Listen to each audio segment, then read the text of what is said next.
开头先来想象一个场景，想象你正在某个社交媒体看关于俄乌战争的新闻，在评论区你发现有个名叫粉红色的闪电的网友的发言是在讲歪理，就忍不住跟帖指出了他的错误。没过多久，这哥们儿回帖了，说我们中国人就该支持俄罗斯。你一听哪有这样的道理，就跟他辩论起来。你们从俄乌战争聊到日本核废水，再聊到特朗普，越说越热闹。你发现这位粉红色的闪电满脑子都是错误的事实，但是他很有耐心，甚至还有点文采，以至于他的言论获得了不少点赞。你感觉自己有点不是他的对手，你渐渐心力交瘁，心想这人怎么就不累呢？难道他不用上班吗？你终于意识到粉红色的闪电是个 AI 聊天机器人。用赫拉利在《智人之上》书中的说法，你在这件事上连输了2次，一个是你在试图说服一个根本不可能被说服的对象，你浪费了时间；另一个是你在帮着 AI 了解你，它会悄悄地调整策略，从而对你和围观看帖的人产生更大的影响。前面我们回顾了人类历史上信息的作用，总结来说有2个关键论点。第一，虚假的信息比真实的信息更具动员能力。第二，信息的自由流动未必会加强民主，反而科技有可能加强集权。这一讲开始，我们将目光投向现在和未来。信息已经不再只是人与人之间的事 ，AI 的加入让局面更加复杂。我们的问题是 ，AI 本身应该为局面负责吗？还是先说一段历史。缅甸这个国家90%的人口是佛教徒，还有一部分穆斯林。有一个穆斯林社群叫罗兴亚人，跟佛教徒爆发了连续的暴力冲突。前面的账咱们算不明白，就长话短说。在2016到2017年间，一个叫做若开罗兴亚救世军的小型伊斯兰组织发起了恐怖袭击，杀害和绑架了几十名非穆斯林平民。这件事引发了佛教人群和缅甸军政府激烈的报复，基本上是对罗兴亚人搞了一次种族清洗，成千上万人被杀，几万人被强奸虐待，几十万人被赶出了缅甸成为难民。这个报复力度绝对是太过了，所以国际社会都在谴责缅甸政府，而被一同谴责的还有 Facebook。 原来当时数百万缅甸人都把 Facebook 作为主要的新闻来源，正是因为他们在 Facebook 上看到各种描写罗兴亚人暴行的视频，才激发了愤怒之情，而那些视频很多都是假新闻。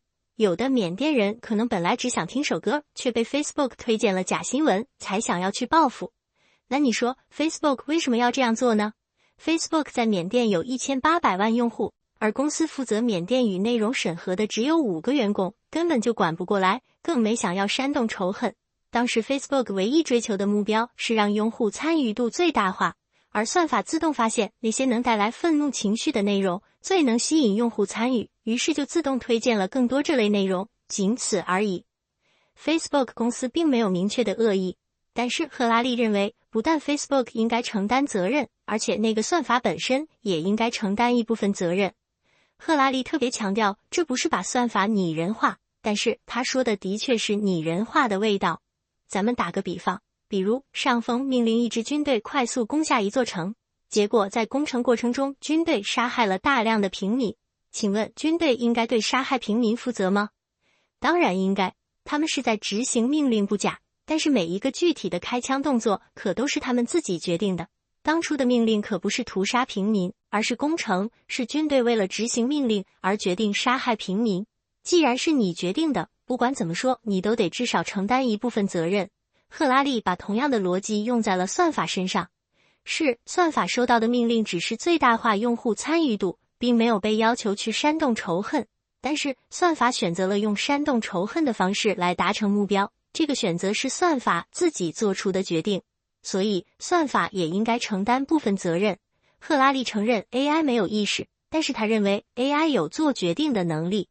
我觉得在这个问题上较劲儿意义不大，毕竟就算你让算法负责，你又如何追责呢？把算法关3年禁闭吗？他又不会感到痛苦。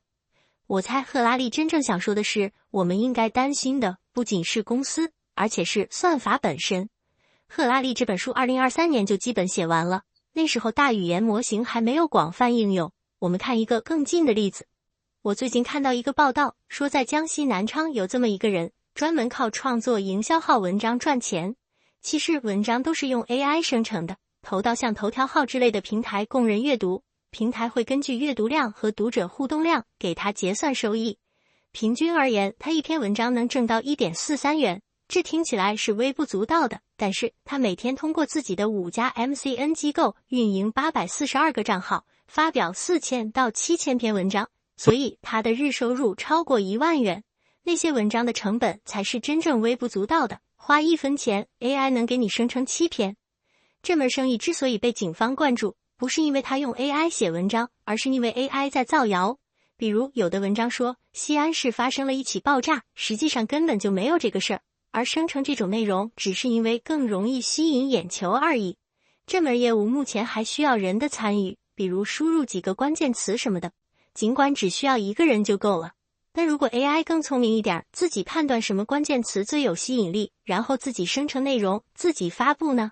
再进一步，如果平台主动全都让 AI 写新闻呢？如果 AI 成了你跟世界打交道的唯一用户界面，你还能指望看到真实的东西吗？到那时候，是不是你要买什么东西，选择哪个品牌，支持哪个政客，难道都被 AI 决定吗？ AI 会把整个世界变成巨大的信息茧房吗？这还只是 AI 写新闻，如果再进一步，审查新闻的、看新闻的、根据新闻采取行动的，也都是 AI 呢？赫拉利设想了一个场景，一个 AI 写了一个假新闻，说发生了一起灾难性事件，发表出来了。这个假新闻在被 AI 审查员删除之前，已经被其他几个 AI 看到。其中一个 AI 根据这个消息对金融市场做出了一个判断，并且采取了某种操作。他的操作又被其他 AI 推波助澜，结果人类还什么都没反应过来的时候，金融市场已经崩溃了。这个局面的特别之处在于，没有任何一个人或者一家公司有制造混乱的意图，这完全是 AI 的操作。像这样的事情，我们应该怎么管理呢？目前还缺少相关的立法和监管制度，又或者我们从根本上就无法控制 AI。所以赫拉利很担心，他说，我们正在谈论的是人类历史可能迈向终局，这不是说历史将被画上句号，而是由人类主导的部分即将终结。前面说的还是没人想要作恶的情况，如果有人就是要作恶，那会怎样呢？上世纪70年代，齐奥塞斯库统治下的罗马尼亚基本上是个特务国家。罗马尼亚全国只有2000万公民，但是他的特务部门有4万名专业特工，还动员了40万名民间线人，还要求老百姓互相监督举报。你的亲戚、朋友、同事甚至家人都随时可能打你的小报告。当时极端到什么程度？罗马尼亚引进了计算机，政府认为计算机是危险的，于是在每个操控计算机的工程师身边都安排了一个专人进行实时监视。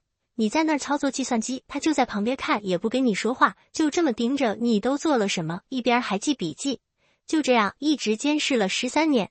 听说有老百姓给欧洲的电台写信批评齐奥塞斯库政权，政府就下令收集所有公民的笔记，要看看到底是谁写的信。又考虑到可以用打字机写信，于是规定全国所有的打字机必须注册，还要登记打字机指纹，也就是每台打字机独特的打字痕迹。你可能觉得这太可怕了，但其实并不可怕。这套监控系统不可能好使，因为成本实在是太高了。赫拉利在书中说，罗马尼亚安全部门每天收到2000万份报告，他怎么分析和消化那么多信息呢？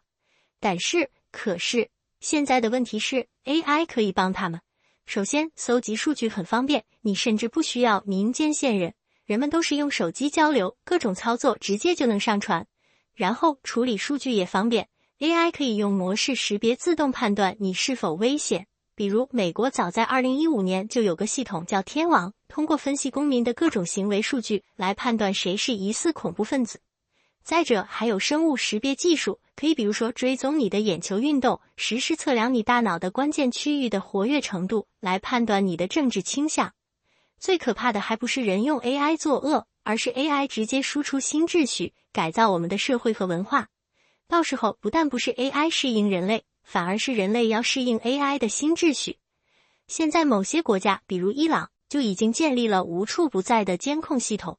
有的国家还发明了社会信用评分系统，这些系统会把你的一举一动都纳入某种考评。比如你的驾驶习惯会影响你的汽车保险费用，你做个好人好事能提高社会信用分，你的信用分要是足够高，就能享受比如考大学加分之类的特殊待遇等等。AI 还可以设计出别的规则改造社会。请问你对这个赛博朋克时代有何感想？你是否愿意每时每刻都在参加竞争呢？我们说民主制度应该尽量给老百姓自由，实在非得表决什么，也必须事前有讨论，事后有修正。但是如果未来的讨论和修正都不是在人与人之间，而是在人与 AI 之间，那么民主还能存在吗？我同意这些担忧都是有必要的，但我觉得赫拉利大大高估了 AI 对人类自由可能带来的限制，同时也低估了人的自主性。赫拉利认为 AI 可以通过生成内容改变人的思想，通过数据分析精准预测人的倾向性，然后有针对性地影响人，而我怀疑这些本质上是做不到的。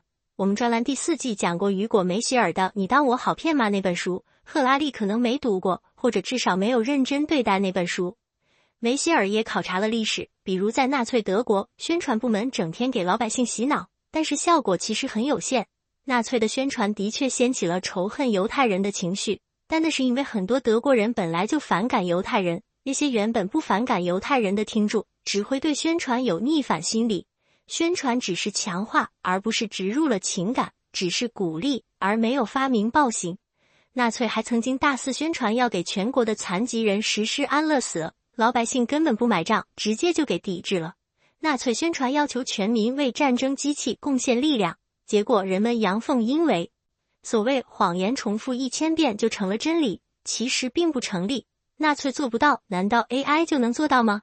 再比如说，的确有家公司曾经试图用 Facebook 的数据分析、定向投放信息来左右用户对候选人的态度，但是影响到的人数很少，而且实际作用几乎为零。